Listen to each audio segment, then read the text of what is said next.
hawak mo ang manibela ng iyong pananampalataya. Handa ka na bang sumulong sa isang paglalakbay na mag-uugnay sa puso ng Iran at puso mo? Sa sandaling isara mo ang iyong mga mata at huminga ng malalim, maririnig mo sa imahinasyon mo ang umaalingaw-ngaw na tawag ng azan mula sa matatayog na minarete ng Tehran. Isang paanyaya, hindi lamang sa pagyukod sa panalangin, kundi sa mas malalim na pag-unawa sa hiwagang bumabalot sa Iran. Ang bansa, dating tinawag na Persya, ay lupang hinubog ng libu-libong taon ng espiritual na paghahanap mula sa ningas ng sinaunang Zoroastrianong banal na apoy hanggang sa mahigpit na yakap ng Islam na ngayoy bumabalot sa higit 80 milyong kaluluwa.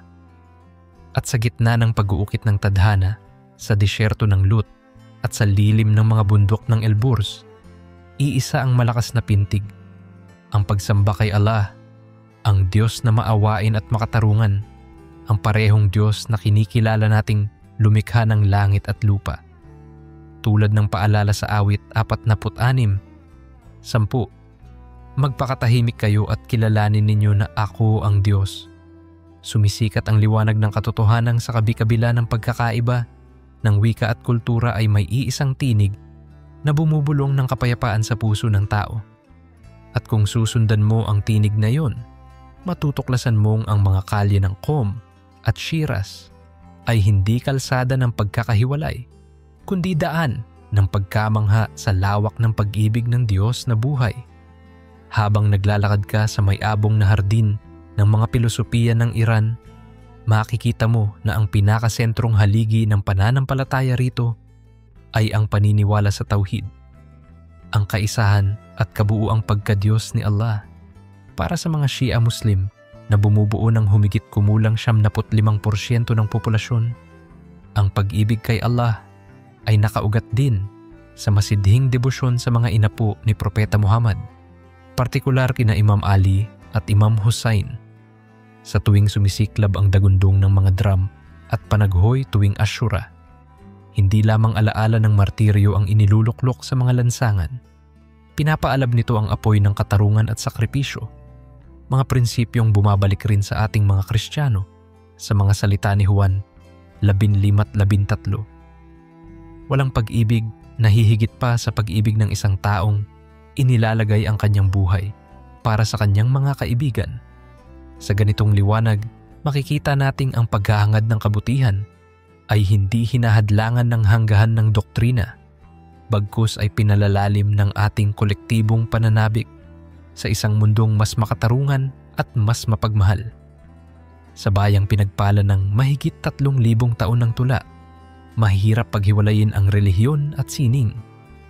Sa bawat pitik ng santur ay dumadaloy ang talinhaga ni Hafiz, at sa bawat linya ng makatang si Rumi, na kahit isinilang sa balk ng lumang Persya ay inangkin ng buong daigdig, umiindak ang katotohanang ang pag-ibig ng Diyos ay mas malawak kaysa disyertong Rub al-Khali.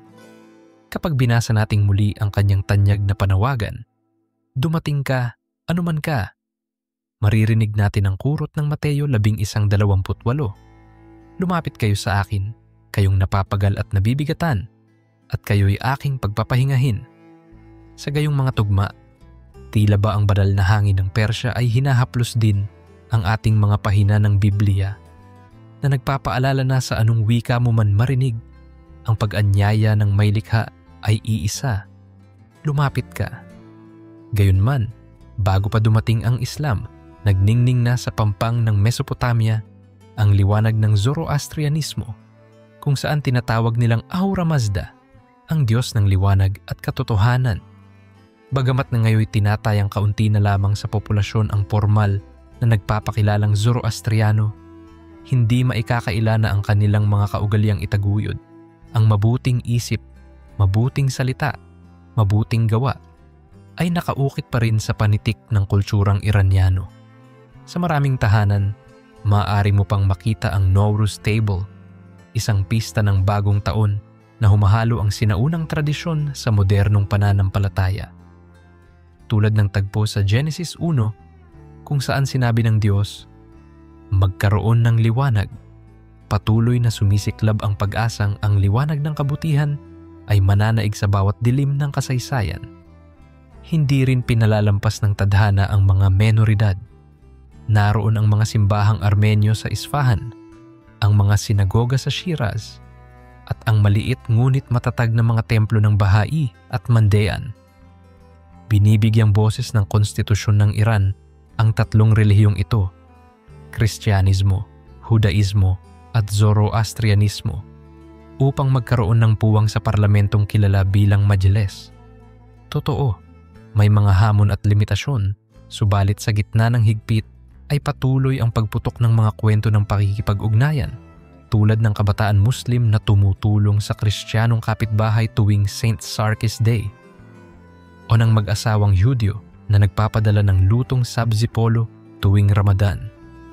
Sa ganitong pagsasanib na tila hinabi ng awit 133,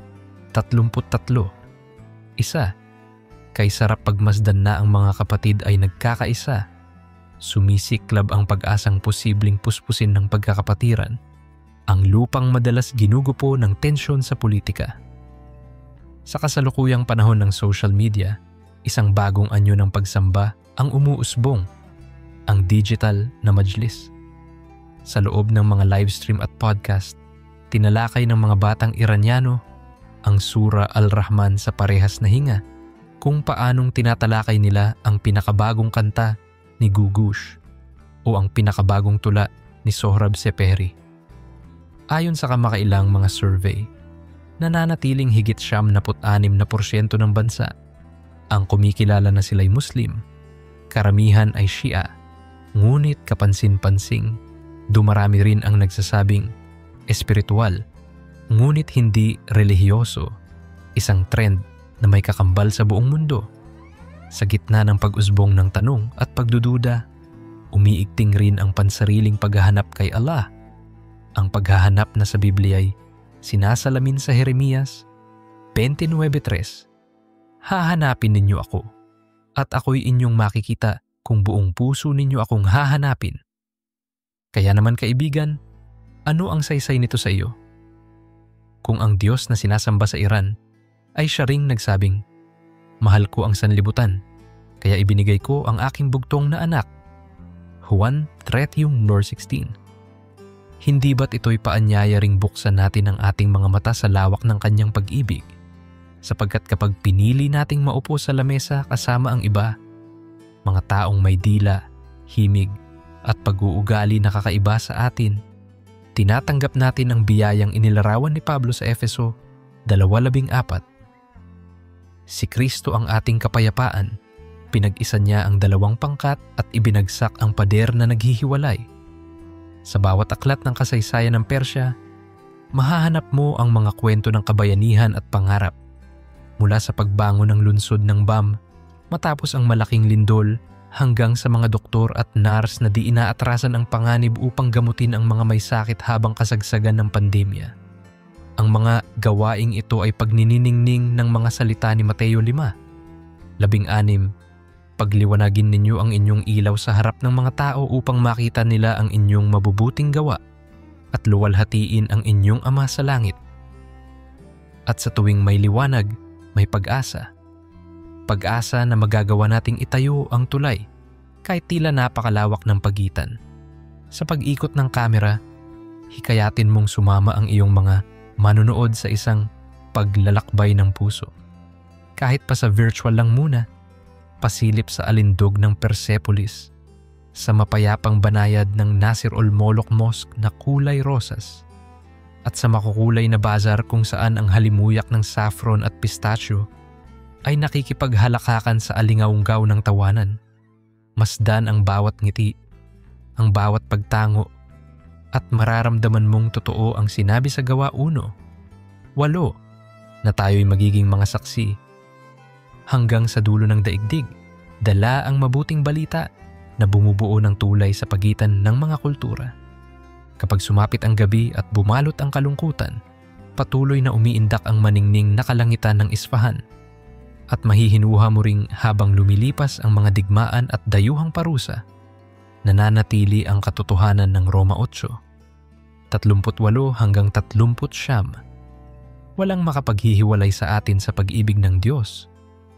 Hinihipo ng mga bituin sa kalangitan ng Persya ang parehong kalangitan na minamasdan mo. At sa kislap nito, tinatawag kang manampalatayang ang Diyos ay sapat. Sa Iran, sa Pilipinas, saan man. Isang hakbang na lang, kapatid. Bago matapos ang ating unang yugto, isipin mong hinahawakan mo ngayon ang buhangin ng Dasht Elut. Buhangin na pinatigas ng init na kayang umabot sa pinakamatinding temperatura sa lupa. Datapwat sa ilalim nito ay may buto ng ligaw na bulaklak na sumisibol tuwing may ulang darating. Ganyan din ang puso ng tao. Maaaring tuyo sa una, ngunit kapag diniligan ng pag-asa at pag-ibig, bigla na lang sisilang ang ganda at kabutihan. Kaya nananawagan ang Jeremias 20:11. Alam ko ang mga plano ko para sa inyo, mga planong magdulot sa inyo ng kinabukasang puno ng pag-asa. Hindi pa tapos ang kwento.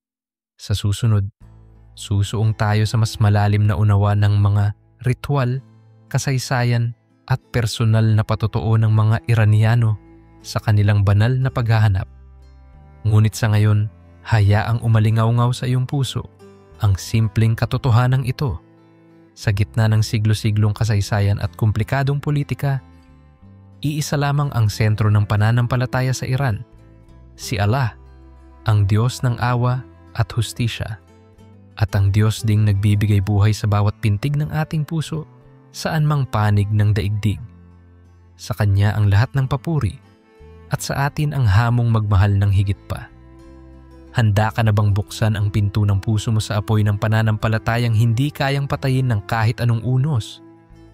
Isang hakbang pa lang ang nalalakad mo, ngunit nararamdaman mo na bang bumibilis ang tibok ng puso mo? Hindi ito simpleng paglalakbay ng isip, ito'y panawagan ng kaluluwa. Lumapit ka at matutong magmahal ng mas malalim kaysa dati. Sa unang liwanag ng madaling araw sa Tehran, sinisipat ko ang mihrab ng isang maliit na masjid habang dumarampi ang preskong simoy mula sa kabundukan ng Elburz. Sa bawat pagyuko ng mga mananampalataya, maririnig mo ang bulong ng Surah Al-Fatiha at sa pag-angat ng kanilang mga palad ay tila nakikita mo ring umaangat ang kanilang pag-asa. Sa loob ko, sumisiklab ang wika ng awit 5-3. Sa umagay dinirinig mo ang aking tinig at bigla kong naunawaan kung gaano kalakas ang panalangin kapag dinalangin ito ng may buong pag-asang sasagutin ng langit. Ngunit higit pa sa 5 beses na salat ang bumubuo sa pagkakakilanlan ng bawat Iranian. Nang dumating ang buwan ng Ramadan, buong lungsod ang nagbagong anyo. Ang mga kalsada na dati abala sa trapiko ay naging tahimik kapag sumapit ang goroob, ang paglubog ng araw, upang bigyang daan ang mahinahong paghahanda para sa iftar. Nakaupo ako sa isang kariton sa gilid ng bazaar ng Tabriz. Pinapakinggan ang tunog ng basag na yelo habang hinahati ng tindero ang pakwan para sa mga batang sabik na sabik makatikim ng tamis. Doon ko naisip ang kahulugan ng Juan 4:14. Ang sino mang iinom ng tubig na ibibigay ko ay hindi na mauuhaw kailanman. Nang sumunod na linggo, nakisama ako sa milyon-milyong deboto sa Karbala, Iraq, sapagkat hindi mo maunawaan ang pananampalatayang Shia nang hindi lalapit sa dambanang tumanggap sa dugo ni Imam Hussein. Sa magdamag na prosesyon, umalingaw-ngaw ang salitang Ya Hussein, sinasabayan ng dagundong ng mga tambol at pag-iyak ng libo-libong lalaki't babaeng sumasampulot ng putik sa kanilang noo. May ilang sinasaktan ng sarili, may ilang tahimik lamang na umiiyak. Sa gitna ng ulan ng luha at tabo, ang imahe ni Hussein ay nagiging huwaran ng sakripisyong nagpapaalala sa atin ng Juan 15:13. Walang pag-ibing nahihigit pa sa pag-ibing ng isang taong iniaalay ang sariling buhay para sa kanyang mga kaibigan. Ngunit huwag mong iisipin na pawang dalamhati ang kulay ng pananampalataya sa Iran. Sa paglipas ng taglamig, pumailan lang ang huni ng Nowruz, ang Persyanong bagong taon. At sa bawat tahanan ay makikita ang half-seen table na puno ng sabze, sier, senjed at sari-saring palamuti na nagsisimbolo ng bagong simula. Habang pinagmamasdan ko ang mga batang tumatalon sa apoy ng Chaharshan Besuri, narinig ko ang sigaw nila, Sorkiyeto Azman, Zardiyeman Azto, na ibig sabihi ipagkaloob mo sa akin ang iyong lakas at kunin mo ang aking panghihina.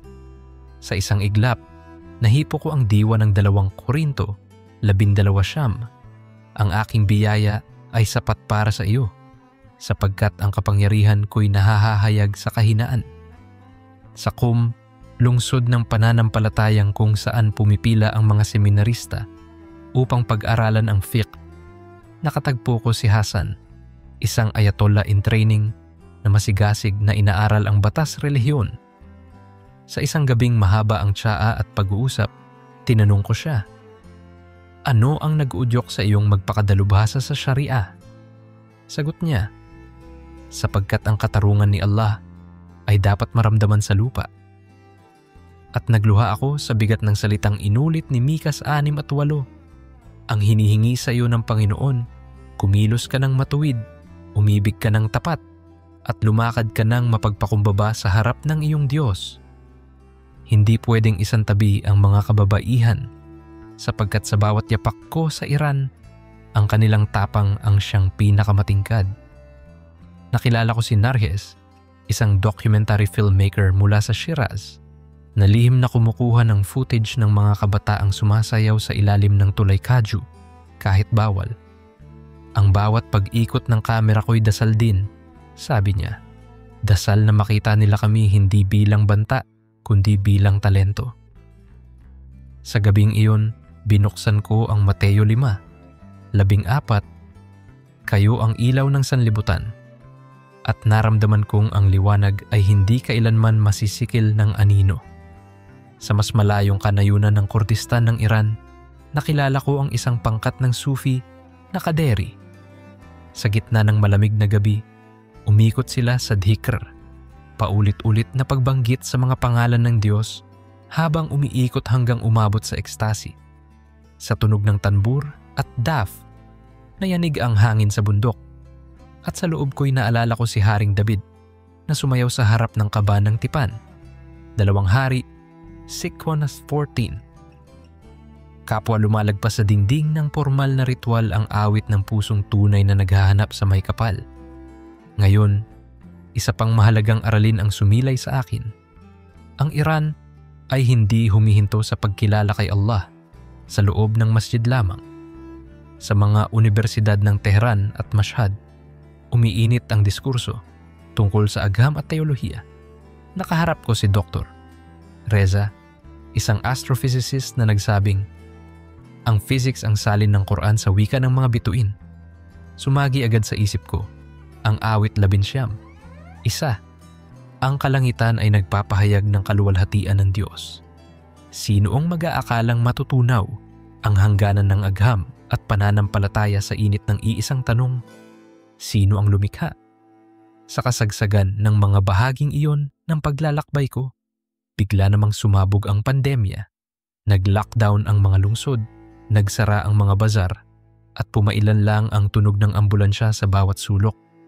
Gayunman, humarap sa akin si Merdad, isang nurse sa Kazvin. Ang tapang ay hindi kawalan ng takot, kundi pagpili pa ring tumulong kahit naroon ang takot. Naalala ko ang Roma 8:38-39 na walang makapaghihiwalay sa atin sa pag-ibig ng Diyos. Sa sandaling iyon, dumaloy ang pag-asa na parang oxygen sa masikip na ICU. Ngunit paano mo gagawing praktikal ang mga ganitong karanasan sa iyong sarili? Kaibigan, narito ang pundasyon. Yakapin mo ang lakas ng paghahayag. Kung kaya nilang ipagsigawan ang Ya Hussein sa kalsada, kaya mo ring ipahayag ang kabutihan ng Diyos sa iyong tahanan, sa iyong trabaho, sa iyong social media. Huwag kang matakot magtanong. Pinapayagan ng seminaryo sa ang matinding debate. Gayon din, yayain mo ang sarili mong sumabak sa malalim na usapan. Sapagkat sabi ni Santiago 1-5, kung kulang kayo sa karunungan, humingi kayo sa Diyos at ibibigay niya ito ng masagana. Habang papalapit tayo sa dulo ng part 2, idugtong mo sa laylayan ng isip ang katotohanan. Ang pananampalatayang nakaugat sa pagsamba kay Allah ay patuloy na nilalantad ang makataong pag-anib ng Iran. Nakayuko ka man sa loob ng Sheikh Lotfola Mosque o nagdarasal sa harap ng isang barrio chapel sa Bohol, iisa ang sigaw ng kaluluwa. Hanapin mo siya. Tulad ng Jeremias 20:13, hahanapin ninyo ako at inyong makikita kung buong puso ninyo akong hahanapin. Bago natin tuluyang isara ang kabanatang ito, isuot mo ang imahinasyong pakpak ng isang inakay. Isipin mong nakatayo ka sa pampang ng ilog Zayande, kung saan ang tubig ay makailang beses nang naglaho dahil sa tagtuyot, ngunit paulit-ulit ding bumalik. Ganito rin ang katotohanang espiritual. Maaaring may tagtuyot ng pag-asa, subalit laging may agos ng biyaya. Tulad ng pahayag 22, isa, may ilog ng tubig ng buhay na dumadaloy mula sa luklukan ng Diyos, sa hilagang kanluran ng Iran, sa lalawigan ng Azerbaijan. Naroroon ang sinaunang simbahan ng Saint Thaddeus, isang palasyong bato sa gitna ng kaparangan. Tuwing Hulyo, dinarayo ito ng libu-libong Kristiyanong Armenyo upang ipagdiwang ang kanona, ang pista ng mga martir. Kasabay ng pagtaas ng usok mula sa kandila, umaawit sila ng mga himno sa wikang Armenyo. Tila naghihimala ang hangin at nasa tingkad nito ang mga salita ng Hebreo 12:1. Palibhasay, napapaligiran tayo ng gayon kalaking alapaap ng mga saksi. Lumipat tayo sa dulong timog, Bandar Abbas, kung saan nakaharap ang Iran sa yaman at unos ng Persian Gulf. Sa gabing tumuntong ako sa pantalan, sinalubong ako ng amoy ng sariwang isdang karga ng mga bangkang dahaw. Sa isang kubol, nakita ko ang mga Afro-Iranians na nagsasagawa ng ritual na Chiyamawala, pagpapalit-palit ng Sufi dhikr at sinaunang musikang Swahili. Habang umiikot sila, tumitibok sa ere ang mahiwagang tugon ng awit 156, lahat ng may hiningay purihin ng Panginoon. Sa kabisera, patuloy na umiikot ang mga diskurso sa kapihan ng Valyasar Street. Nakaupo ako sa pagitan ni Sara, estudyante ng Artificial Intelligence, at Mahdi, dalubhasa sa Islamic philosophy. Habang humihigop kami ng kape, biglang umusbong ang tanong, kung darating ang singularity, paano ito babangga sa propesya? Napangiti ako. Kahit sa pinakabagong teknolohiya, may tanong pa rin tungkol sa Diyos. Sa ganyang sandali, nananalaytay ang Kawikaan 3:5-6, magtiwala ka sa Panginoon ng buong puso at huwag kang manalig sa iyong sariling karunungan. Dagdag pa, hindi kumpleto ang larawan kung hindi natin titingnan ang lihim na hardin ng pananampalatayang Baha'i. Bagamat labas sila sa opisyal na pagkilala ng Estado, nananatiling buhay ang kanilang doktrina ng pagkakaisa ng sangkatauhan sa anyo ng tahimik na serbisyo. Nakilala ko si Parviz, gurong itinakwil sa universidad dahil sa kanyang pananampalataya. Hindi kami pwedeng magtayo ng templo. Aniya, kaya itinatanim namin ang templo sa puso ng bawat estudyanteng matutulungan namin. Nasulyapan ko sa kanya ang Mateo 6:20. Mag-impok kayo ng kayamanang hindi nasisira, ni ninanakaw man. Higit sa lahat, natatak sa akin ang malaking papel ng kabataan. Sa kabila ng mahigpit na alituntunin sa pananamit, musika at politika, patuloy silang lumilikha ng espasyo para sa kalayaang may saysay. Sa rooftop ng isang apartment sa Esfahan, dumalo ako sa isang secret gig kung saan isang indie band ang tumutugtog ng alternatibong rock na may halo ng Farsi at Ingles. Sa pagitan ng chords, binasa ng bokalista ang taludtod ni Rumi. Nakaupo sa hangin ang taong umiibig. Sa gabing iyon, kumakaba ang Roma 12:30.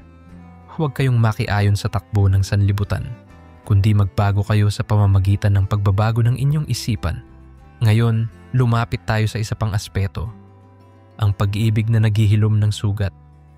Nakipag-usap ako sa pamilyang nawalan ng minamahal noong digmaan Iran-Iraq.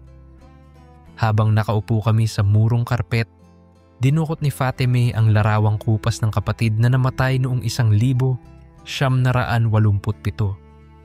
Tinakpan niya ito ng kurtinang lace at mahigpit na niyakap. Sa pagitan ng hikbi, sinabi niya, "Isinuko ko siya kay Allah at alam kong magkikita kami muli."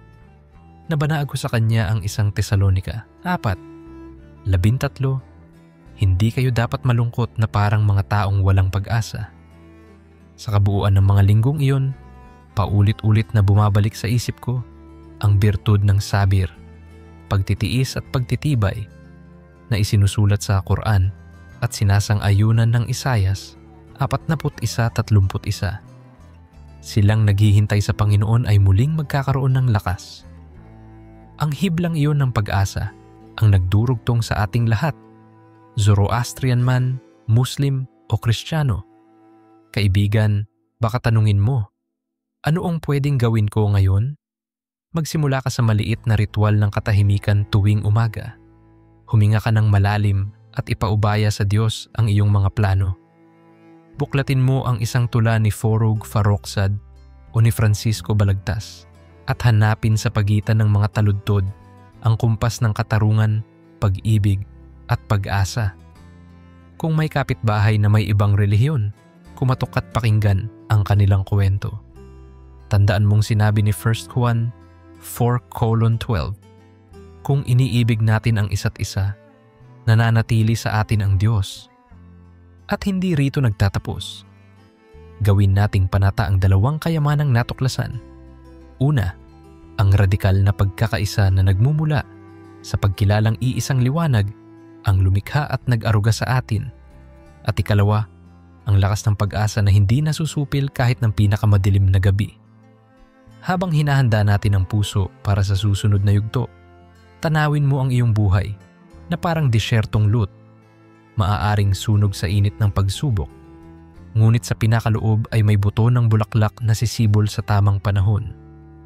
Tulad ng Jeremias 20:11, alam ko ang mga plano ko para sa inyo, mga planong magdulot sa inyo ng kinabukasang puno ng pag-asa. Sa huli, bumalik tayo sa pinakapuso ng pananampalataya. La ilaha illallah, walang Diyos kundi ang Diyos. Sa ilalim ng mga alitaptap ng disyertong Lut, kumikislap ang katotohanan ito tulad ng unang utos sa Exodo 23. Huwag kang magkakaroon ng ibang Diyos maliban sa akin. Ang monoteismo ay hindi pader na naghihiwalay, kundi pintuang nagbubuklod sa magkabilang panig ng mundo kung bukas ang ating dibdib na tumawid. Sa gayong pangitain, isinusuko ko sa iyo ang hamon. Huwag mo itong basahin lamang, isa puso mo. Kung ang liwanag ng Persya ay sumilay sa loob mo, ibahagi mo ito.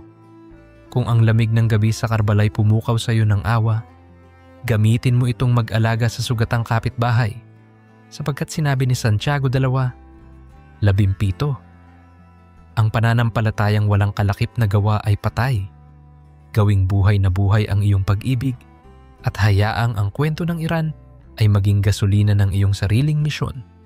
At kung sakaling mawalan ka ng lakas, bumalik ka rito at balikan ang alab ng Nowruz, ang paghiyaw ng Ashura at ang katahimikan ng unang salat. Tandaan mo ang Hebreo 13:8. Si Hesus Kristo ay siya ring kahapon, ngayon at magpakailanman, at mapapawi ang pangamba. Ngayon, habang nagtatapos ang part 2, hinahanda na natin ang sarili para sa mas masinsing pagninilay, kung saan tutuklasin natin ang mga kwento ng lubos na pagsuko, muling pagbangon, at ang sining na nagsisilbing tulay papunta sa puso ng Diyos at puso ng sangkatauhan. Hanggang doon, manatili kang nagliliyab sa pag-asa.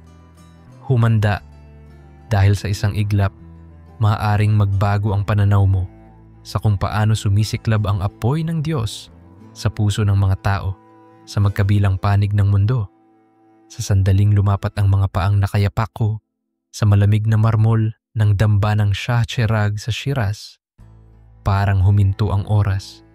Kumikislap ang milyon-milyong salamin sa kisame, at sa bawat kislap ay tila bumubulong ang tinig ni Isaias 60.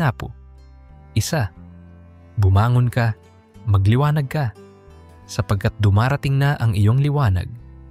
Dito nagsimula ang ikatlong yugto ng ating paglalakbay, isang mas insing paglalangoy sa malalim na batis ng pananampalataya at sining ng sugat at paggaling ng pag-asa at muling pagbangon upang mailantad kung paanong sa Iran, si Allah ang sentro ng pagsamba. Subalit sa mismong puso ng taong sumasamba, sumisiklab ang parehong apoy na sumisilay din sa ating mga puso sa Pilipinas at sa kahit saang dako ng mundo. Sa loob ng silid-aralan ng isang husay na calligrapher sa Mashhad, pinagmamasdan ko ang dahan-dahang pagserpi ng itim na tinta sa puting papel habang isinusulat niya ang Bismillah. Sa ngalan ni Allah, ang maawain, ang mapagpala. Isang pintig pa lamang iyon, ngunit ramdam mo na kaagad ang kumpas ng Quran 76. Isa, basahin mo, sa ngalan ng iyong Panginoon na lumikha. Sa sandaling iyon, naalala ko rin ang simula ng Ebanghelyo ni Juan. Nang pasimula pa'y naroon na ang salita na nagpapaalala na bago pa man tayo makapagsalita ng alinmang wika, naroon na ang Diyos na bumibigkas ng buhay sa nilalang. Sa kahabaan ng mga buwan ng aking pag-ikot, dumako ako sa Yazd, lungsod na gininto ang lumulutang sa gitna ng disyerto, kung saan ang mga Zoroastrianong templo ay patuloy na pinapaningas ang banal na apoy nang hindi napapatay sa loob ng higit 1,500 taon. Habang nakatitig ako sa ningas, tila naririnig ko ang paulit-ulit na paalala ng unang Tesalonica 5:19. Huwag ninyong patayin ang apoy ng Espiritu. At masdan, sa liwanag na iyon, nagkaroon ako ng pag-unawa sa kabighani ng paghahanap. Anuman ang taguri mo sa Diyos, Allah, Ahura Mazda o Yahweh, iisa ang hiling ng puso, ang magliwanag sa Kanya. Isang gabi sa tabi ng lawa ng Urmia, nakilala ko si Farshid, isang musikero na gumagamit ng tradisyonal na kamanche, ngunit naghalo ito sa elektronikong tunog. Gusto kong marinig ng mundo na pwede tayong magdugtong ng luma at bago. Aniya, habang pinagagalaw niya ang adorno ng arko. Sa pagkislap ng kanyang mga nota, bigla kong narinig ang mga salitang, "Kanta ninyo sa Panginoon ang bagong awit." Awit 76:1.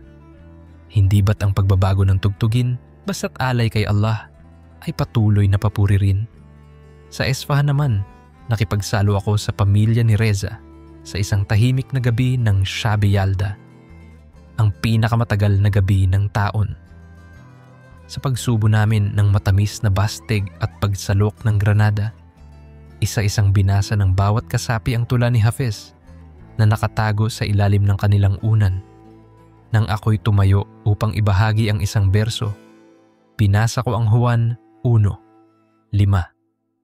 Nagningning ang liwanag sa kadiliman at hindi ito nagapim ng kadiliman. Nagtawanan sila, kinabahan din, pero sa huli pumalakpak, sapagkat sa mismong hapagkainan, naranasan naming ang tula, ang Biblia at ang Quran ay kayang sabay-sabay humimig ng iisang koro ng pag-asa.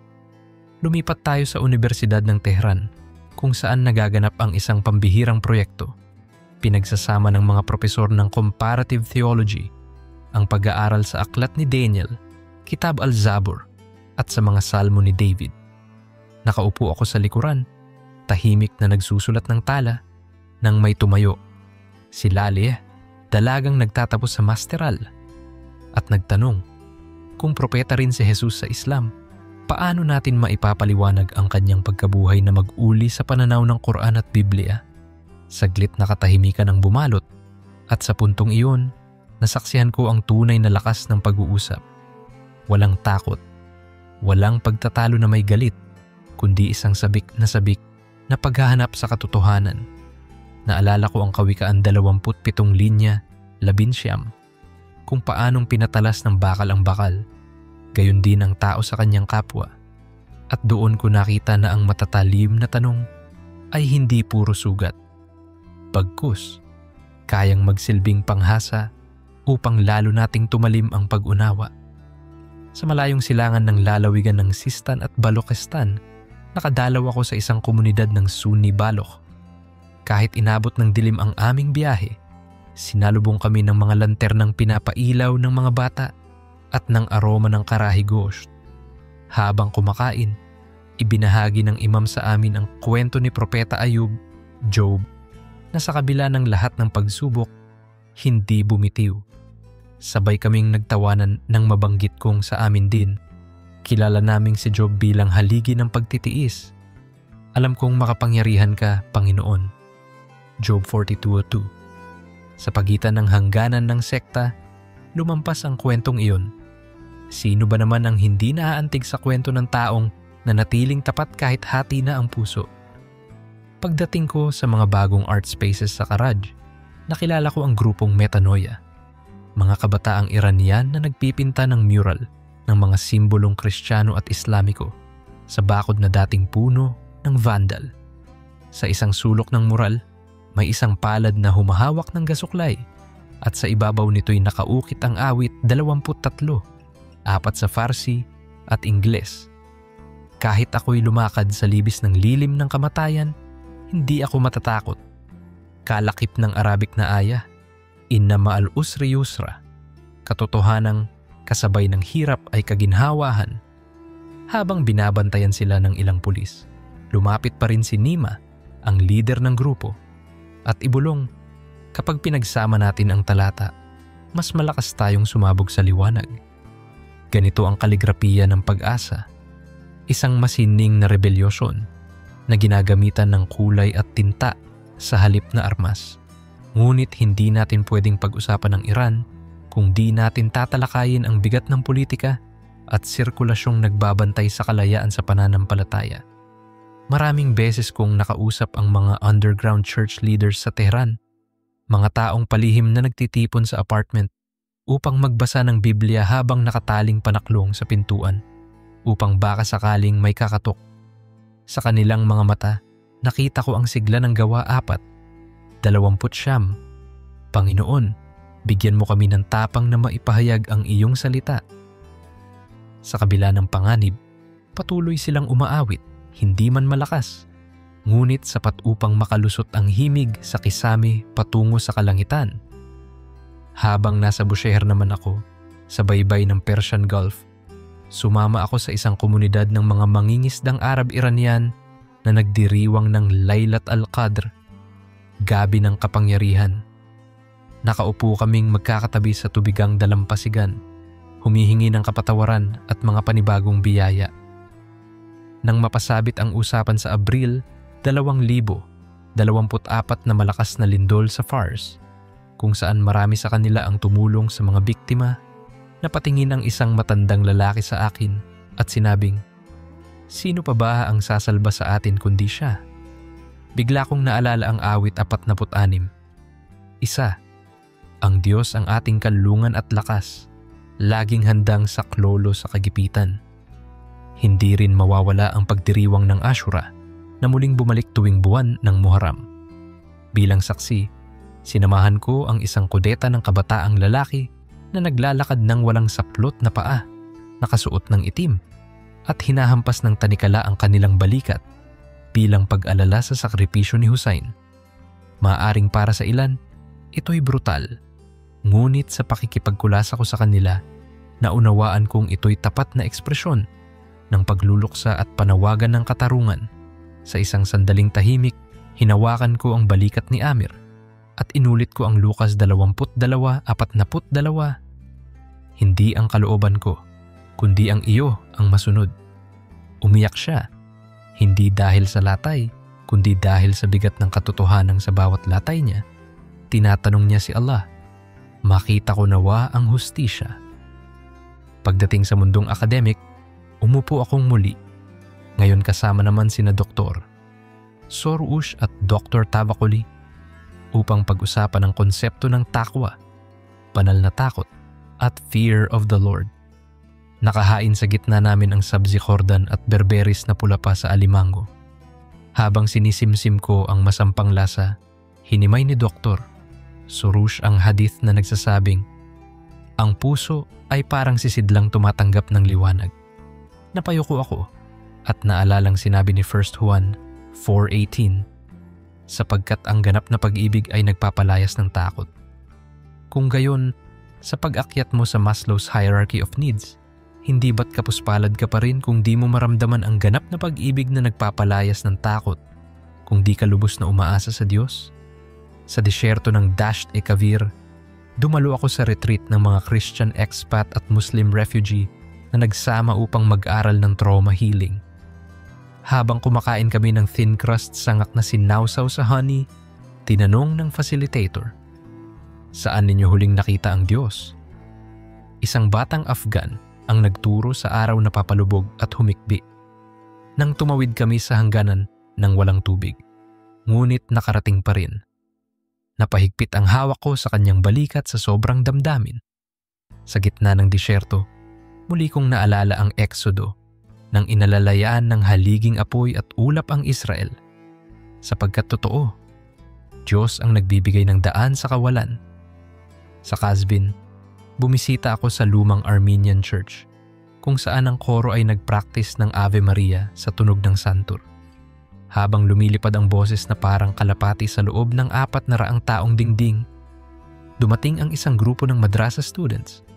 Tahimik silang naupo, pinakinggan ang Latin, at nang matapos, tumayo ang pinakamatanda at nagbasa ng hamd, isang papuri kay Allah.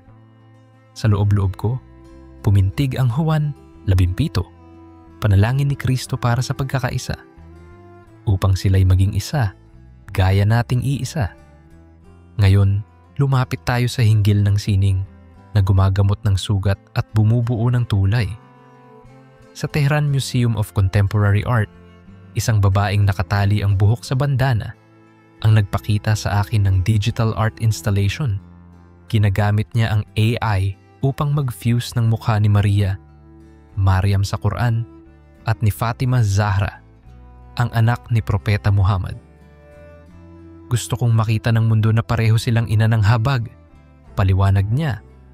Samantalang ako, napamulagat at nagbulong ng Lucas 1:46, dinadakila ng aking kaluluwa ang Panginoon. Sa ganitong paraan, ang graphic card ay nagiging pulpito rin ng ebanghelyo ng pagkakaisa. Habang papalayo na ako ng Iran patungong hangganan ng Armenia, sinabihan ako ng driver kong si Omid, kapag bumalik ka, dalhin mo ang mga kaibigan mo upang makita nilang hindi kami multo sa balita. Totoo kaming tao, may luha, may tawa. Sa kanyang tinig, narinig ko ang tapang ng 2 Korinto 5:20. Kami mga sugo ni Kristo, na parabang ang Diyos na rin ang namamanhik sa inyo. Kaya kaibigan, bago matapos ang part 3, hayaan mong ikintal ko sa iyo ang 3 alon ng pag-asa na natutunan ko. Una, ang pagsamba ay humihinga, nagbabago at lumalawak. At sa Iran, ito'y pumulandit mula sa sinaunang apoy hanggang sa digital screen. Subalit nananatiling iisang apoy. Ikalawa, ang pakikinig ay mas makapangyarihan kaysa anumang platapormang pampulitika, sapagkat sa pagitan ng tanong ni Lale at ng sagot ng propesor, mas tumibay ang tulay. At ikatlo, kailanman ay hindi pinababayaan ng Diyos ang umaasang puso. Mula sa batang Afghan sa hangganan hanggang sa underground worshipper sa Tehran. Bago ko bitawan ang panulat, bumalik ang alaala ko sa isang gabi sa Esfahan. Sa ilalim ng tulay na si Jose Paul, isang violinist ang tumugtog ng nagtatalong melodiya, parang luha at tawa na nagtatalik. Pinanood ko ang mga water ripple na gumuguhit ng kumukutitap na manyika ng liwanag. Sa huling nota, tinitigan ko ang ilog at nasambit. Ganito rin pala ang biyaya, tumatagas kahit sa maliliit na puwang. At naalala ko ang Habakuk 2:14, sapagkat mapupuno ng kaalaman ng kaluwalhatian ng Panginoon ang buong lupa, gaya ng tubig na tumatakip sa dagat. Tangan ko ang paniniwalang iisa, ang apoy na umaalab sa Persya at sa puso mo. Kahit anong pangalan mo patawagin, Allah, Yahweh, Ama, naglalakbay siyang kasama mo sa bawat daan Huwag kang matakot magtanong gaya ng mga eskolar sa Tehran. Huwag kang matakot umiyak gaya ng mga nagluluksa sa Karbala. At huwag kang matakot sumayaw gaya ng mga Sufi sa Kurdistan. Sa dulo ng lahat, lalapit ka sa trono ng awa at maririnig mo rin ang mga salitang shalom, salam at pag-ibig. Iisang tinig na humahaplos sa iyo at sa Iran, tinig na nagsasabing, "Anak, narito ako." Isang tanong lang, kapatid. Handa ka bang hayaang pumutok ang liwanag ng langit sa puso mo, tulad ng pagsiklab ng araw sa disyerto, at hayaang makita ng buong mundo na kahit sa gitna ng pinakamaitim na gabi, kayang kumurap ang apoy ng pag-asa at lamunin ang dilim? Sa pagkakataong ito, hinahawi natin ang mga kurtina ng Iran upang silipin ang himalang patuloy na isinusulat doon. Isang kwento ng tao, ng Diyos, at ng pag-asa na sumusulong kahit nakapiring. Lumapag ako sa lungsod ng Ahvaz sa Timog Kanluran, kung saan nagtatagpo ang dalawang ilog na sina Karun at Des. At habang umiihip ang maiinit na hangin galing sa Gulf, nakilala ko si Zahra, isang batang babae na may hawak na lumang gitara. Kinuwento niya na ang gitara ay minana pa niya sa lolo niyang Assyrian na inibig ang isang babaeng Arab-Iranian. Sa halip na pag-awayin ng kultura, pinaghahabi sila ng pangarap na makapangarap ng malaya. Tumugtog si Zahra ng simpleng awit na paulit-ulit lang ang mga salitang Rahmat Ikhoda Barto, na ang ibig sabihin ay sumayo ang awa ng Diyos. Habang dumadaloy ang mga nota, naalala ko ang awit 33. Tatlo, umawit kayo sa kanya ng bagong awit, tugtugin ninyo ng mahusay at may sigaw ng kagalakan. Sa lilim ng naglalakihang pylon ng tulay kaibahang White Bridge, nasaksihan ko ang unyon ng mga wika, lahi at alamat.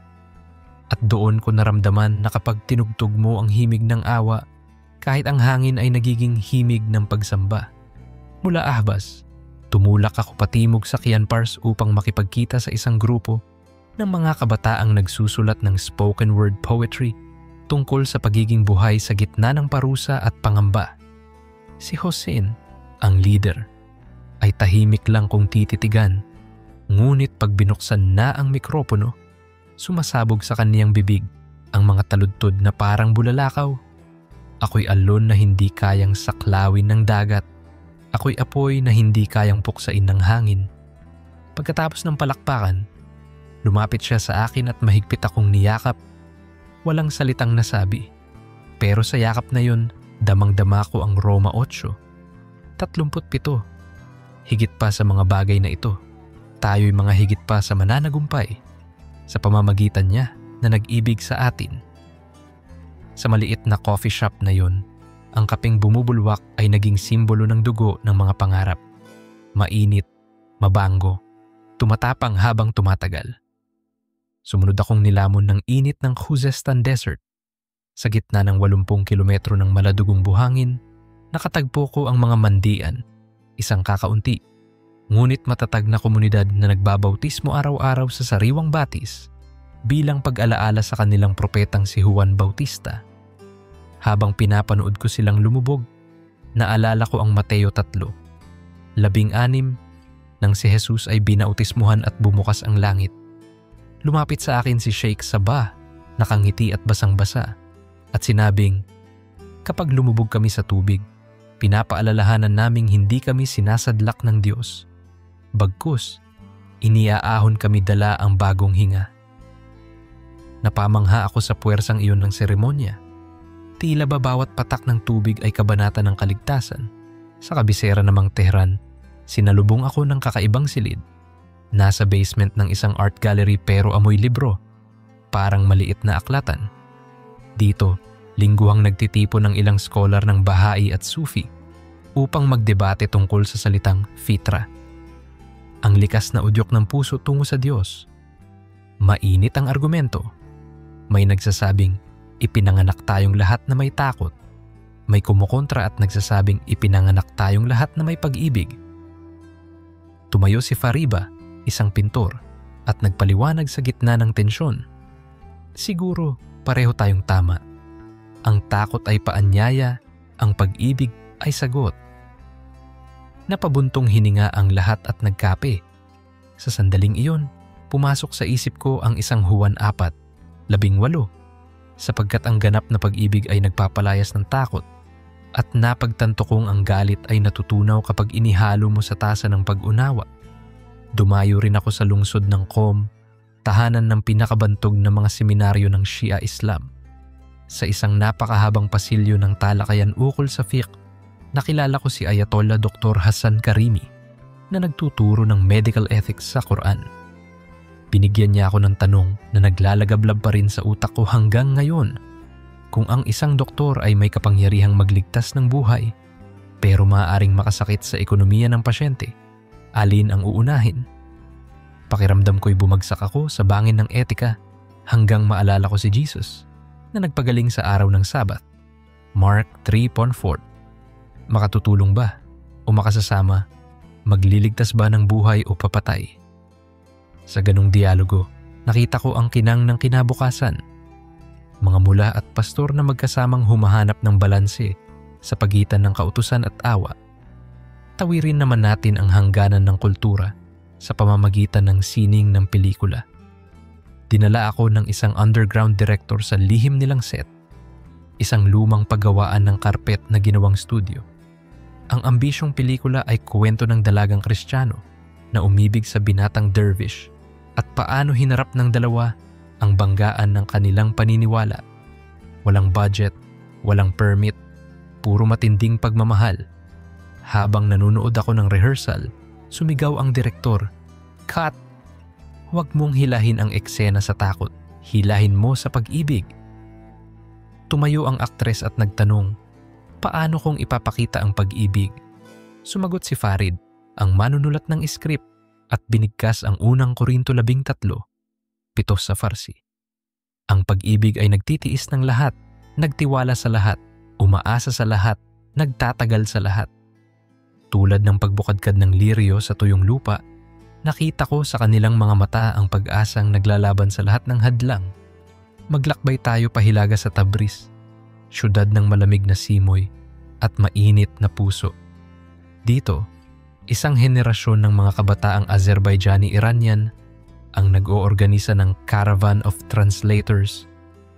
Proyekto nilang isalin sa kanilang wika ang parehong Quran at bagong tipan sa pinakapayak na Azerbaijani.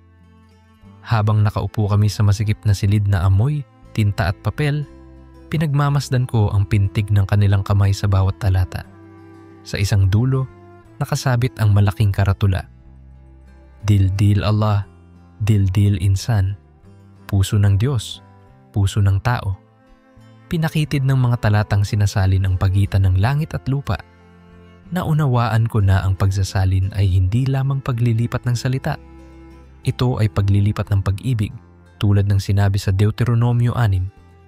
6 na patakaran, itanim mo sa iyong puso. Ituro mo sa iyong mga anak. At sa proseso, nadidilig ang uhaw na lupa ng di pagkaunawa. Sa kalagitnaan ng tagniebe sa mga bundok ng Alborz, dinalaw ko ang isang monasteryo ng Armenian Apostolic Church na itinago ng panahon at niebe. Tila pelikula ng pantasya. Ang kampanaryo'y nababalutan ng yelo, ngunit sa loob ay may nag-aapoy na pugon. Hinain sa akin ang inuming matamis na malasa tulad ng arak ngunit walang alkohol. Sabay sabing, panalangin pa rin ang magpapainit. Habang umiikot ang mga kwentuhan tungkol sa mga ninuno nilang lumikas mula sa matinding sigalot, nagbukas si Brother Aram ng Biblia at binasa ang awit 121. 1-2. Ititingin ko ang aking mga mata sa mga bundok. Saan magmumula ang aking tulong? Ang aking tulong ay nanggagaling sa Panginoon. Sa kabila ng baba ng temperatura, nagliyab ang puso ko sa init ng kanilang pananampalataya at natanaw ko kung paano nananatili ang Diyos sa taas ng bundok, ngunit bumababa para yakapin tayo sa lambak. Bumalik tayo saglit sa disyerto, sa Yazd, upang makilala ang tinatawag na Green Women. Ito ay grupo ng mga kababaihang Muslim, Zoroastrian at Kristiyano na nagtatanim ng mga punong pistachio sa gilid ng lungsod upang labanan ang pag-init.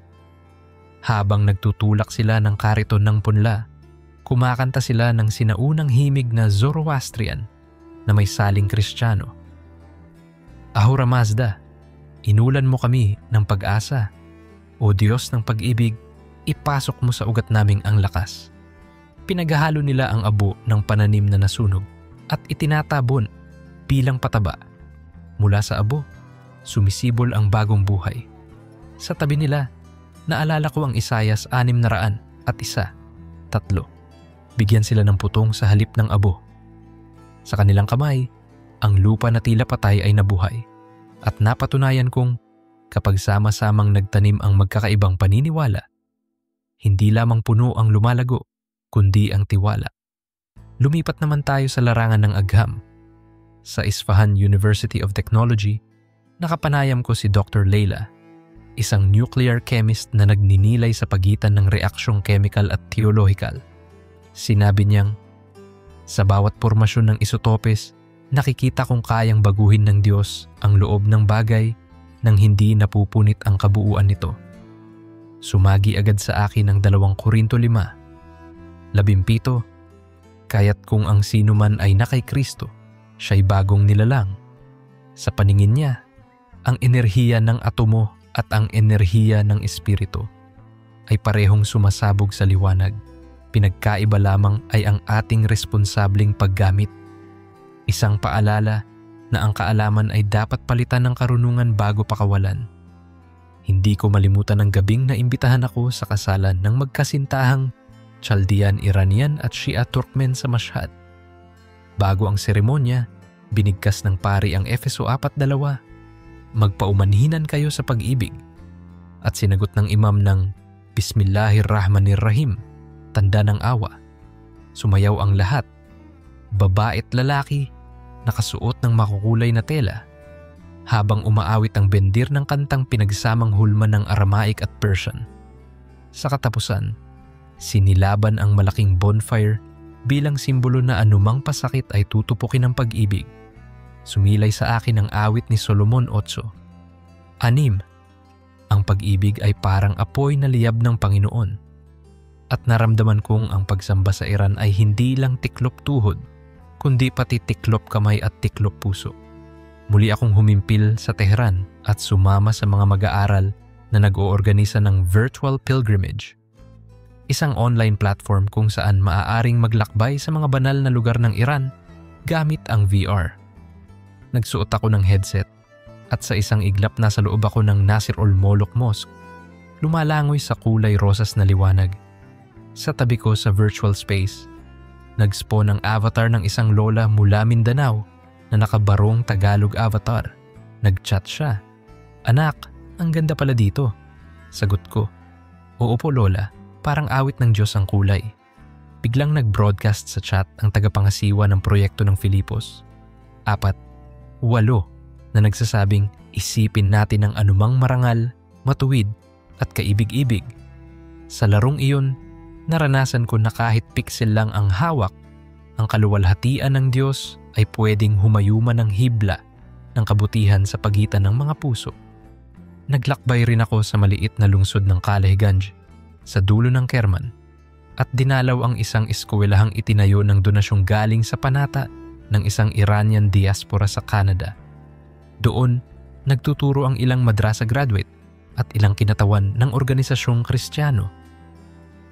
Itinuro nila sa iisang klase ang kwento ni Propeta Joseph at ni Jose sa Genesis, isang nakaparalel na naratibong pareho sa Quran 12 at sa Biblia. Sa dulo ng aralin, ang mga bata ay gumawa ng drawing. Nakalarawan si Joseph na may coat of many colors, pero ang coat ay kinulayan nila ng berdeng kulay Islam at pulang kulay Persya.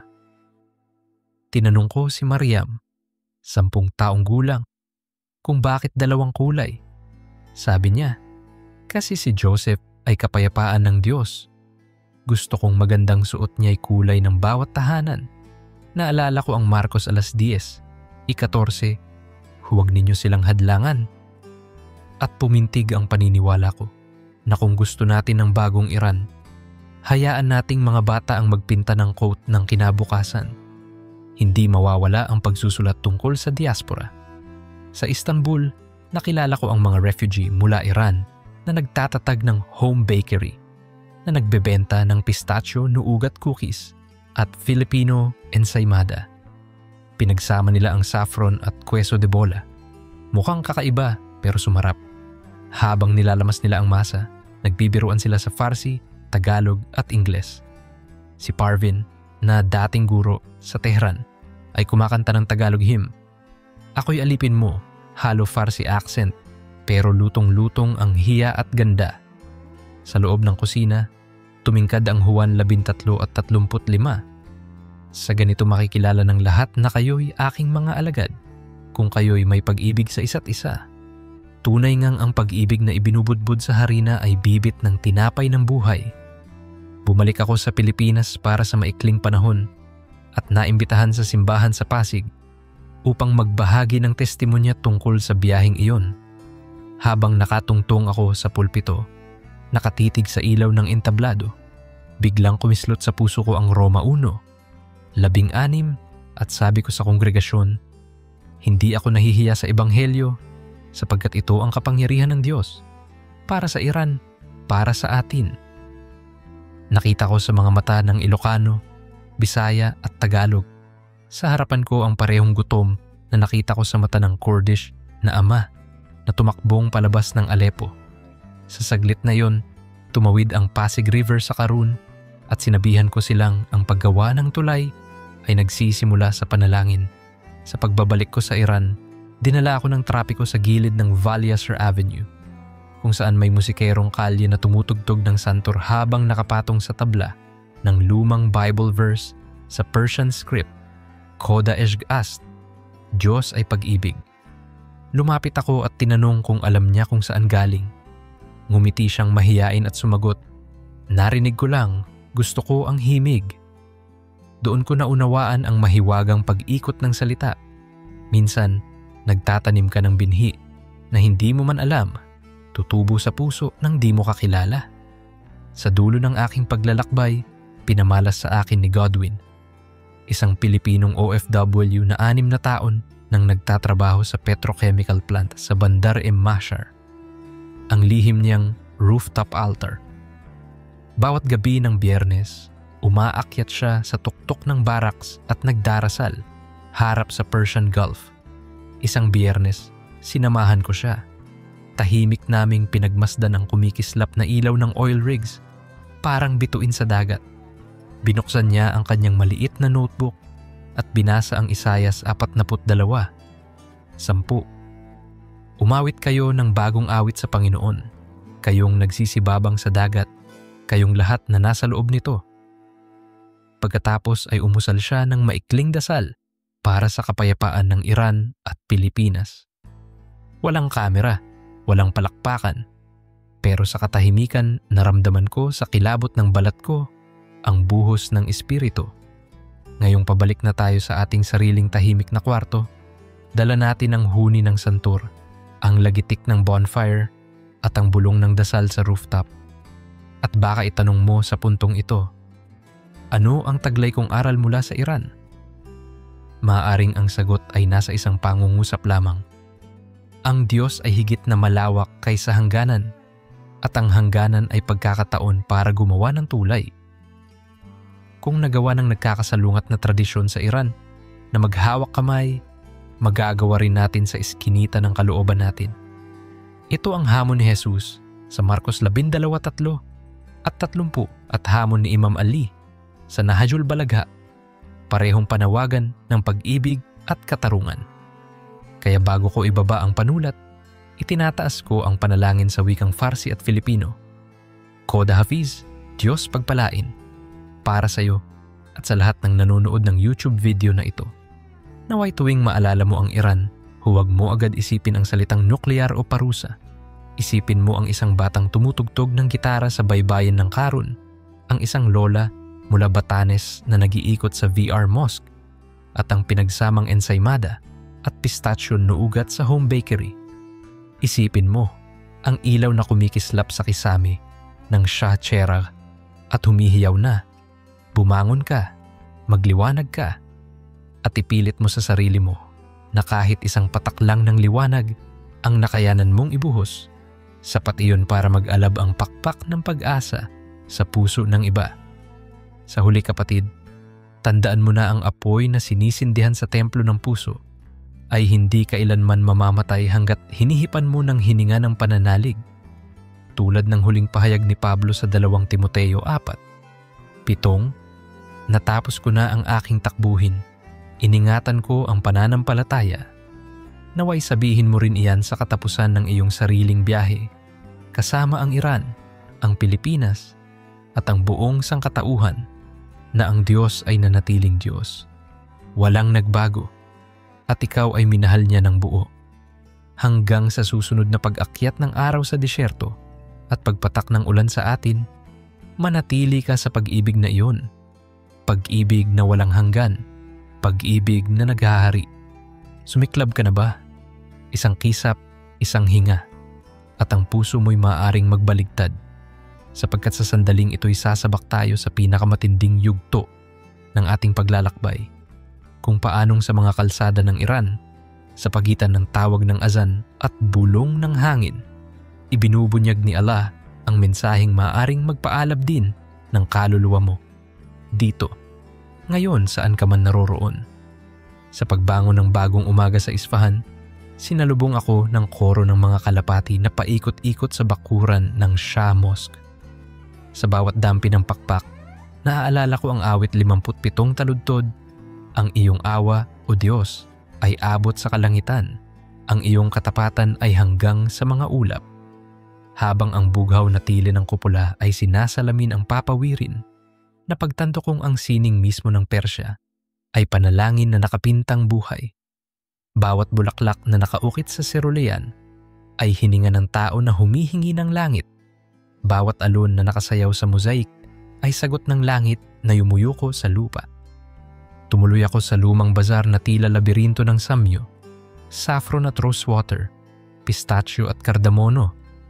At doon ko nakaharap si Daria, tindera ng alpombra na inkontestableng may higit na kasaysayan kaysa alinmang museum. Habang binubuklat niya ang isang Persian rug na pulang sinulid at turkesa, sabi niya, sa bawat buhol ng alpombra, may dasal na hinabi ng lola ko. Hinawakan ko ang telang iyon na parang nabubuhay. Naisip ko si Efeso 2:10. Tayo'y nilalang ng Diyos, nilikha kay Kristo Jesus upang gumawa ng mabubuting gawa na inihanda niya noon pa. Saksi ko, ang bawat buhol ay mukhang titik ng panalangin. At kung bubuhatin mo ang buong alpombra, parang buhat mo rin ang sama-samang hiling ng 3 henerasyon para sa mundong mas maawain. Sa gabing iyon, sumama ako kay Behzad, isang batang kurso sa arkitektura, sa underground poetry circle di kalayuan sa Jolfa District ng mga Kristiyanong Armenyo. Sa silid na may dilaw na bombilya, ang tunog ng santur ay dumadaloy na parang ilog ng tanso. Tumayo si Behzad at nagbasa. Ano man ang wika, ang puso ay may iisang abakada, pag-ibig. Tahimik kaming lahat, tapos bumigkas si Sister Helena, madre na nag-aaral ng Farsi. Sapagkat sinasabi ng 1 Corinthians 14:1, kayong mga naghahangad ng espiritual na kaloob, unang asamin ninyo ang pag-ibig. Pumalakpak ang Muslim, Kristiyano, ateista, Bahai. Hindi dahil plastik ang pagkakaisa, kundi tunay na naunawaan naming kaya tayong tabasin ng iisang salita kahit magkakaiba ang aklat. Sumunod na linggo, nakisali ako sa relihiyosong paggunita sa lungsod ng Mashhad, tahanan ng dambana ni Imam Reza. Ang humahampas na tambol at unisonong pag-ungol ng mga nagmamartsa ay parang dagundong ng dagat na hinihila ka sa kailaliman ng kirot at pag-asa. Sa gitna ng prosesyon, lumuhod ang isang batang lalaki. Itinaas ang kamay at sumigaw, "Ya Mahdi!" Daing na naghihintay pa rin sa pangakong katarungan. Sa aking dibdib, kumiliti ang Roma 8 oras at 22 minuto.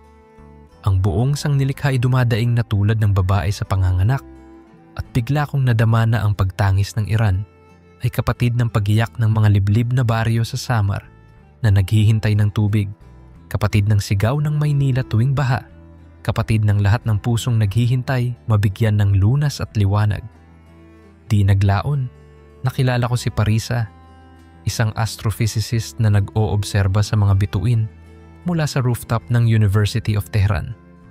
Habang tracing niya ang Orion sa malabong ulap ng polusyon, bigla niyang tanong, kung kayang bigkisin ng gravity ang milyon-milyong bituin, ano kaya ang bigkis ng kaluluwa? Sagot ko, siguro ang bigkis ay ang pag-ibig ng lumikha. At binigkas ko ang Kolosas 1:17. Siya ang una sa lahat at sa kanya'y nananatiling magkaugnay ang sangnilikha. Tumango siya, ngumiti at sinabing, kaya pala kahit naglalayo ang politika, humahaplos pa rin sa puso ko ang awit ng Quran, isang gravity ng habag. Nagpatuloy siya sa pag-compute ng liwanag. Ako na may nagbilang ng himala. Dahil sa bawat photon na tumatama sa lente, may tala na dumarating mula libu-libong taon ang nakaraan. Patunay na ang nilikha ng Diyos ay liham niya sa atin na sinulat bago pa tayo isinilang. Isang araw sa Tabriz, umakyat kami sa matandang citadel kasama ang ilang Kurdish na nagtatanghal ng tanbur music. Sa tuktok, nang tumilaok ang gyala ng bundok, sinimulan nila ang himig na kakaiba. Maningning, masigla, parang naghahalo ang luha at halakhak. Sa gitna ng tugtog, sinayaw ni Leila ang Govind, bulagta ang belo sa hangin at inilatag ng malumanay ang kaluluwa sa bawat indayog. Walang mali siya, pawang pagsamba, at naramdaman ko ang 2 Samuel 6:14, si David na sumasayaw sa harap ng kaban. Sa isang bansa na sinasabing mahigpit, may pagsayaw pa ring nangyayari, palihim man, pagsayaw na patunay na ang laylayan ng relihiyon ay hindi hawla kundi pintuan. Kung ang laylayan ay hinabi mo sa pag-ibig, bumalik ako sa Yazd, kung saan ang sikat ng araw ay parang lampara na walang pakikipagtalo, mainit, mariin, tuwid. Doon, binisita ko ang Tower of Silence, lumang puok kung saan iniwan dati ng mga Zoroastriano ang bangkay upang lilinisin ng mga ibong mandaragit. Habang pinagmasdan ko ang tansong abot langit, naglapat ang larawan ng Ecclesiastes 3:20. Lahat ay galing sa alabok, lahat ay babalik sa alabok. Ngunit sa tabi ng tore, itinayo ngayon ang isang botanical garden na puno ng pomegranate at cypress. Tinapik ako ng hardinero at nagsabing, ang dating lugar ng kamatayan, ginawang hardin ng buhay. Walang sermon, pero tumunog sa loob ko ang Juan 11:25. Ako ang muling pagkabuhay at ang buhay. Lumipad tayo sa Qeshm Island sa Persian Gulf, puok ng mga manghahabing bandari na nagtatakip mukha ng kulay asul. Sa maliit na nayon, may ritual silang tawag ay zar, pagtanggal ng masamang espiritu sa pamamagitan ng sayaw at kanta. Nakiupo ako sa gilid. Pinakinggan ko ang di mawari ngunit magnetikong ritual. Nang matapos, dumapo sa akin ang matandang shaman na si Bibi at bulong niya. Ang tunog ay sumasalok ng lungkot palabas ng dibdib. Ganito rin ba sa inyo? Ngumiti akong may luha at binigkas ko ang awit 30. 11. Pinalitan mo ang aking pagtangis ng sayaw ng kagalakan. Umingos siya at sinabing, pareho lang pala tayo ng Diyos. Mahilig sa sayaw. Sa katahimikan, narinig ko na walang dulo ang alon ng Gulf. Tulad ng walang dulo ang habag ni Allah. Pagbalik ko sa Tehran, sinalubong ako ng balitang nagsama ang ilang imam at pari upang maglunsad ng blood donation drive para sa mga biktima ng lindol sa Bath. Dumalo ako. Nakaupo ako katapat ni Father Yusef na nag-aantay tanggalan ng dugo, habang sa kabilang upuan si Sheikh Mustafa. Nagkatinginan sila at nagbiro, pareho pa pala tayong type O. Nagkatawanan ng buong pila. Doon ko naisip ang kawikaan 17:22. Ang masayang puso ay mabuting gamot. At sa mismong sandaling pumatak ang dugo sa bag, parang isinulat nila ng literal na magkakapareho ang kulay ng dugo, anuman ang relihiyon. Iyon ang ebanghelyo ng ugat at ugat na nagtatalik, na sinisigaw sa Ingles, Farsi, Tagalog. Iisa ang pulso ng sangkatauhan. Sa kabiserang iyon din, nakilala ko si Mina, isang digital artist LGBTQ+, na naglilihim pa rin ng pagkakakilanlan dahil sa panganib. Sa isang tagong studio, pinakita niya ang hologram project niya. Mga talata ng Biblia at Quran na nagliliyab sa kisame, nagsasanib sa hugis ng puso. May titulong, Rahma, Awa. Tanong ko, hindi ka ba natatakot? Sambit niya, ang takot ay siwang lamang kung saan pumapasok ang liwanag.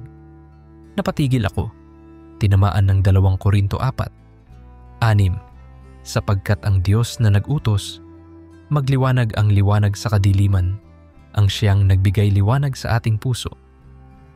Sa liwanag na iyon, natiyak kong kapag ang tao'y nakatingin sa Diyos ng awa, ang pag-ibig ay kusang maghahanap ng paraan kahit sa parang bakal na pintuan.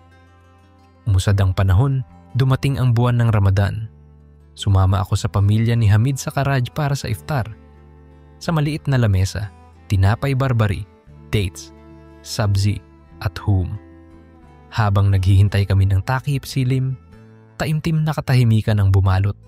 Tila mas naguumapaw ang gutom hindi ng tiyan, kundi ng diwa. Nang pumutok ang putok na hudyat ng Maghrib, sabay-sabay kaming mangumiti at inunat ni Hamid ang kamay sa akin. Bismillah, sabay abot ng tubig.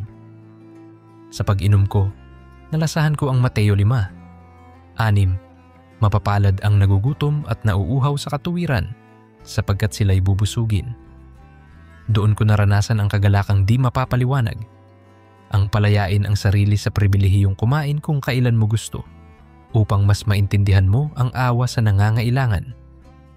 Bilang wakas ng linggo, tumungo ako sa Rasht malapit sa dagat Caspian para sa isang environmental retreat ng mga kabataang Muslim at Kristiyano. Layo nilang linisin ang mga sapa at taniman ng rice paddies, magsaboy ng itlog ng bihirang salmon, at maglagay ng signage laban sa iligal na pangingisda. Habang nagpipintura kami ng karatula, sumigaw si Arturo, isang seminaristang Pinoy na intern. Kapag malinis ang tubig, malinaw ang mukha ng Diyos. Humalakhak ang mga Iranian na kasama namin at may sumagot ng Sura Al-Anbiya 30. Gumawa kami ng buhay mula sa tubig. Binati namin ang isa't isa. At sa pagpahid ng putik sa noo, parang bininyagan kami muli ng kapayapaan. Muli akong dinala ng roleta ng tadhana sa Shiraz, lungsod ng alak at tula sa kasaysayan. Sa gabi, pinuntahan ko ang puntod ni Hafiz. Doon, isang batang babae ang binabasa ang kanyang Fale Hafiz, random na tula para raw malaman ang kapalaran. Binuksan niya at biglang napangiti. Dinaig ng hamog ang apoy at sumibol ang mga rosas. Tinabihan ko siya at binigkas ko ang awit 126. 5. Ang mga umiiyak habang naghasik ay aani ng may kagalakan. Nagsalubong ang aming mata at sa liwanag ng lampara, nakitang walang pumipigil sa biyaya na dumaan sa pagitan ng 2 taong hindi nagkakakilala. Sa Kermansya, isang lunsod sa kanluran na niyayanig pa rin ng alaala ng digmaan, nakilala ko ang veteranong si Salar. Sa pilay niyang binti at tahimik na mata, bitbit niya pa rin ang tapang na walang kayabangan. Inalok niya akong tsaa sa maliit na workshop kung saan nag-uukit siya ng kahoy. Sa bawat palo ng pait, lumilitaw ang mukha ng kalapati sa kahoy na walnut. Sabi niya, kapayapaan ang pinakamagandang ukit. Itinuro ko ang Gawa 10 at 36. Si Hesu Kristo ang Panginoon ng lahat. Ipinangaral niyang may kapayapaan. Tumango siya at sinabing, kapag naririnig ko isa, Jesus sa Quran, naririnig ko ring salam. Natapos niya ang kalapati at ibinigay sa akin. Paalala na ang lumang sugat ay maaring pakinabangan upang lumikha ng bagong kagandahan.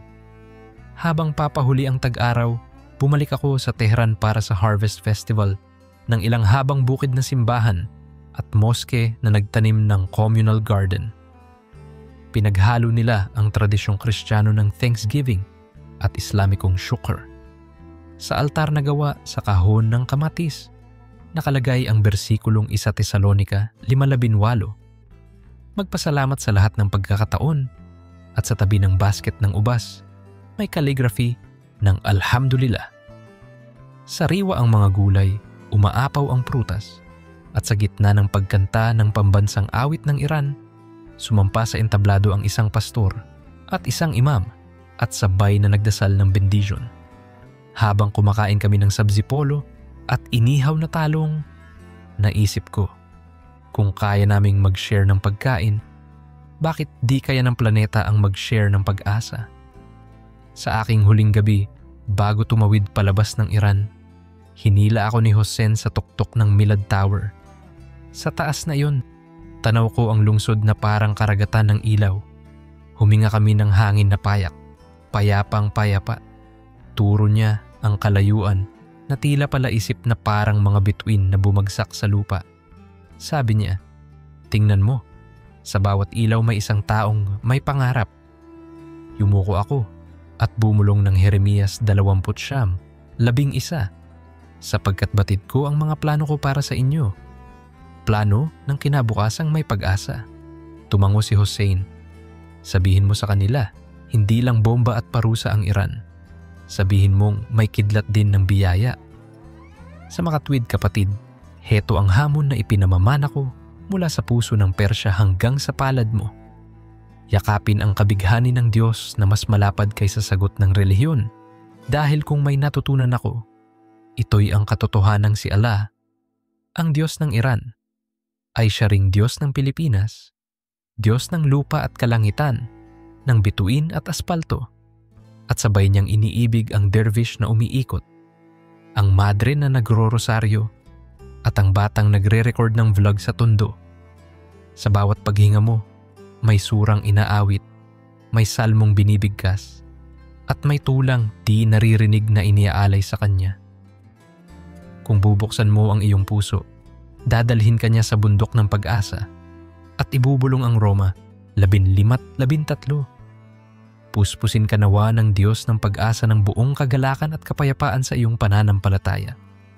Pagkatapos, kapag pinindot mo ang upload sa YouTube at ipinalabas mo ang kwentong ito, maaari kang makatanggap ng puna, ng tanong, ng galit, ng tuwa, pero huwag kang matatakot, huwag kang manghihinawa, sapagkat tulad ng natutunan ko mula kay Zahra at sa kaniyang gitara, sa bawat string na bumababa, may katapat na string na pumapailan lang. Hindi kailanman nasasayang ang awit na inalay sa liwanag, tulad ng bituin na namatay ng matagal na. Ngunit ngayon pa lang natin nakikita ang sinag. Maniwala kang darating sa oras ng Diyos ang tugon ng iyong pagsasabog ng liwanag. Kaya kapit-bisig tayo. Iangat mo ang kamera, hayaang mag-flare ang lens sa unang sinag ng umaga, at sambitin ng buong tapang. Ang Diyos ay Diyos ng pag-ibig, at sa Kanya walang malayo, walang sarado, walang imposible. Pagkatapos, huminga ka, ngumiti, at hayaang ang panglimang yugto ng ating kwento, ang yugto sa sarili mong buhay, ay magsimulang sumulat ng bagong himno ng pag-asa para sa Iran, para sa Pilipinas, at para sa buong sangnilikha, sapagkat gaya ng pinatotohanan ng Apokalipsis 22:5, hindi nakakailanganin pa ang ilaw ng lampara ni ilaw ng araw, sapagkat ang Panginoon Diyos ang magiging liwanag nila, at sila'y maghahari magpakailanman. At sakaling matakot kang mahulog, hawakan mo ang huling pangakong ito. Narito ako, kasama ninyo hanggang sa katapusan ng panahon. Siya ang nagsabi niyan mula sa Mateyong 28:20, sa init ng disyerto, sa lamig ng bundok, sa ingay ng syudad, sa katahimikan ng puso. Kasama mo siya, kasama mo siya. Lumakad ka, lumipad ka, magpugay ka, dahil iisa lang ang kwento. Mahal ka ng Diyos, at mahal niya ang Iran, at sa end credits ng langit, nakasulat ang pangalan natin pare-pareho. Pinagbuklod ng pag-ibig, pinatatag ng pag-asa, pinahirang maging ilaw ng mundo.